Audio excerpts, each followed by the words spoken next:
Hello everyone, আজকে আমি আলোচনা করব ডিএক্সওয়াই, ইউরো ইউএসজি, জিবিপি ইউএসজি এবং ক্রিপ্টোতে বিটকয়েন এবং ইথেরিয়াম নিয়ে আমার উইকলি পয়েন্ট অফ ভিউ। তো চলুন শুরু করা যাক। সর্বপ্রথম আমি ডিএক্সওয়াই এর ডেইলি টাইম ফ্রেমে চলে আসি। তো আমি এখানে দেখতে পাচ্ছি ওয়ান ডে টাইম ফ্রেমে মার্কেট চোখ ক্রিয়েট করছে। আমি এখন ডিএক্সওয়াই তে বুলিশ। তো আমি এখানে একটি প্যারালাল চ্যানেল ড্র করছি, মার্কেটে এই চ্যানেলের ভিতরেই এক্সপেক্ট করছি মুভ করবে। তো এবার আমি 4 আওয়ার টাইম ফ্রেমে যাই। 4 আওয়ার টাইম ফ্রেমে আমি দেখতে পাচ্ছি এখানে চেঞ্জ অফ ক্যারেক্টার ঘটাইছে এবং এখানে বস ক্রিয়েট করছে। তো আমার প্রোটেক্টেড লো হলো এটা এবং এবার আমি এক্সপেক্ট করছি মার্কেট এইভাবে উপরে যে সার্টেন লেভেল থেকে মার্কেট আবার পুল ব্যাক করা শুরু করবে এবং এই ইমব্যালেন্সটাকে ব্যালেন্স করার জন্য নিচে আসবে এবং যে কোনো লেভেল থেকে মার্কেট শিফট করে এগেন কন্টিনিউয়েশন করতে পারে। তো আমার প্রথম পয়েন্ট অফ ইন্টারেস্ট থাকবে এটা লাস্ট বেয়ারিশ ক্যান্ডেল, এটাকে আমরা অর্ডার ব্লক বলি এবং মার্কেট এই ট্রেন লাইনের লিকুইডিটিটাও হান্ট করার জন্য আসতে পারে। তো মার্কেটে সব কিছুই প্রবাবিলিটি, সার্টেন কোনো কিছুই মার্কেটে হয় না, সব কিছুই প্রবাবিলিটি, সম্ভাবনার খেলা এখানে।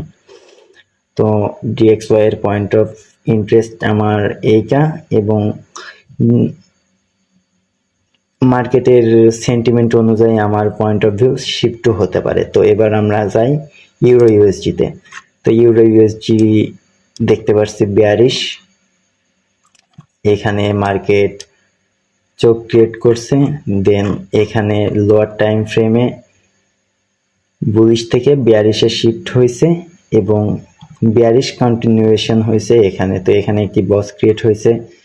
তো এখানে আমার একটি লস হয়েছে, অবশ্য এখানে লস বললে ভুল হবে, আমি এখানে বের হয়ে গেছিলাম এখান থেকেই। আমার ব্রেক ইভেনে ছিল আমার অর্ডারটা, তো ব্রেক ইভেনে আমি মার্কেট ক্লোজ করে দিছি, আমার এখানে লস হয়নি আলহামদুলিল্লাহ। তো মার্কেট এখানে সার্টেনলি মুভ করছে। আমি ওই দিনকে মার্কেটে দেখছিলাম, মার্কেটে একটি নিউজ এসছিল, সেটি হচ্ছে আনএমপ্লয়মেন্টের রেট নিয়ে। তো আনএমপ্লয়মেন্ট রেট কম হয়েছিল, এক্সপেকটেশনের অনুযায়ীও কম হয়েছিল ইউএসএতে এবং কানাডাতে, এই জন্য ডলার অতিরিক্ত স্ট্রং মুভ করছে। তো এটি ম্যাক্রো ইকোনমিক্সের একটি বিষয়, আমরা এত গভীরে না যাই, আমরা জাস্ট টেকনিক্যালের ভিতরে আলোচনা করছি। তারপরেও আমি আপনাদের জানার সুবিধার্থে আমি বললাম যে মার্কেটে এইরকম মুভ কেন এসেছিল। এটি একটি নিউজ ইভেন্টের মুভ ছিল, সেটি হলো আনএমপ্লয়মেন্ট রেট নিয়ে। তো চলুন আমরা আবার আমাদের অ্যানালাইসিসে ফিরে যাই। তো ইউরো ইউএসডিতে আমি আমার পয়েন্ট অফ ভিউ সর্বপ্রথম থাকবে এই জোনটা, কারণ আমি যদি এখানে ভলিউম প্রোফাইলে যাই, ভলিউম প্রোফাইলে যে যদি আমি এই পর্যন্ত মার্ক করি, তো ভলিউম এর ভিতরেই আমার পোক আছে এখানে পয়েন্ট অফ কন্ট্রোলের রেড লাইনটা পয়েন্ট অফ কন্ট্রোল বলে ভলিউম প্রোফাইলে। তো এটি একটি forex.com এর ব্রোকারের ডাটা এখানে দেখাচ্ছে। আমি যদি এটির ফিউচারে যাই, অর্থাৎ ইউরোর ফিউচারে যাই, তাহলে আপনাদের বুঝতে সুবিধা হবে পয়েন্ট অফ কন্ট্রোল এখানে, কারণ এটি সিএমই ডাটা প্রোভাইড করে। তো এটি অ্যাকচুয়াল ডাটা, তো আপনারা যারা ফিউচার ট্রেড করেন তারা হয়তোবা জানবেন। তো আমার এখানে দুইটা লেভেল মার্ক করা আছে, আমি আইদার এখান থেকে যখন পুল ব্যাক করবে এই ইমব্যালেন্সটাকে ব্যালেন্স করার জন্য, আইদার আমি এখান থেকে শর্ট পজিশন নিব কন্টিনিউয়েশনে, অর এটি যদি না হয় তো মার্কেট আমি যত দূর যাবে তত দূর পর্যন্ত মার্কেটে, যতক্ষণ না আমার লোয়ার টাইম ফ্রেমে কনফার্মেশন আসে অথবা কোনো লিকুইডিটি হান্ট ইভেন্ট হয় ততক্ষণ আমি এন্ট্রি নিব না। তো আমার ইউরো ইউএসডিতে পয়েন্ট অফ ভিউ এইরকম। এবং এখন যদি আমি জিবিপি ইউএসডিতে যাই, তো জিবিপি ইউএসডিতে আমি একটি শর্ট পজিশন নিয়ে বসে আছি।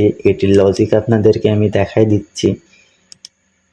1 আওয়ার টাইম ফ্রেমে যাই, এখানে লোয়ার টাইম ফ্রেমে চেঞ্জ অফ ক্যারেক্টার ঘটাইছে, দেন মার্কেট এই লেভেলটাকে 2বার রিট্রেস করছে। তো আমি এখান থেকে একটি এন্ট্রি নিয়েছিলাম, এন্ট্রি নিয়ে মার্কেট এখনো আমার চলছে।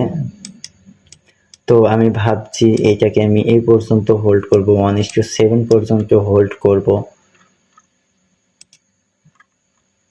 1:7 হোল্ড করার আমার ইচ্ছা আছে। তো দেখা যাক কি হয়। মার্কেট এই চ্যানেলের ভিতরে মুভ করছে, আপনারা দেখতে পাচ্ছেন। তো এবার আমি যদি বিটিসির অবস্থা দেখাই, তো বিটিসি টোটালি ডাউনে আছে, সরি ইথেরিয়াম ডাউনে আছে। এখানে 1 ডে টাইম ফ্রেমে বস ক্রিয়েট করছে, আর এটি একটি পুল ব্যাক ছিল। মার্কেট অতিরিক্ত বেয়ারিশ ক্রিপ্টো মার্কেট। তো ক্রিপ্টো মার্কেটে এখন আমি কোনো ট্রেড প্ল্যান করছি না। আমি এখানে একটি ট্রেড প্ল্যান করেছিলাম, বাট এখানে যখন দেখলাম আমার প্যারালাল চ্যানেলটা ব্রেক করেছে তখন আমি আর কোনো এন্ট্রি নেইনি, কারণ আমি আমার এটি একটি স্ট্র্যাটেজি বা আমার রুলস, যখন চ্যানেলকে ব্রেক করবে তখন আমি আর কোনো এন্ট্রি প্ল্যান করব না। তো আপাতত ক্রিপ্টোতে আমি কোনো অপরচুনিটি পাচ্ছি না, কন্টিনিউয়েশনেও পাচ্ছি না, পুলব্যাকে হয়তো বা কোনো সুযোগ আসতে পারে। আমি যেহেতু সুইং ট্রেড করি, অর্থাৎ লঙ্গার টাইম ফ্রেমে ট্রেড করি, তো আমি এখানে আর কোনো ট্রেড প্ল্যান করছি না। আমি ভেবেছিলাম এখান থেকে চোখ ক্রিয়েট করবে, বাট করেনি, কন্টিনিউয়েশনে গেছে। তো এই সপ্তাহে আমার আপাতত এই চার্টের ভিত্তিতে আমি ক্রিপ্টোতে কোনো পয়েন্ট অফ ভিউ শেয়ার করলাম না আপনাদের সাথে, কারণ আমি এখানে নিউট্রাল আছি, এখানে আমি কোনো ট্রেড নিব না। তো আশা করি ভিডিওটি আপনাদের ভালো লেগেছে। যদি ভালো লেগে থাকে তাহলে ভিডিওতে একটি লাইক করবেন, আর অবশ্যই চ্যানেলকে সাবস্ক্রাইব করবেন এরকম ইনফরমেটিভ ভিডিও পাওয়ার জন্য। তো দেখা হবে অন্য কোনো ভিডিওতে। Till then, good by.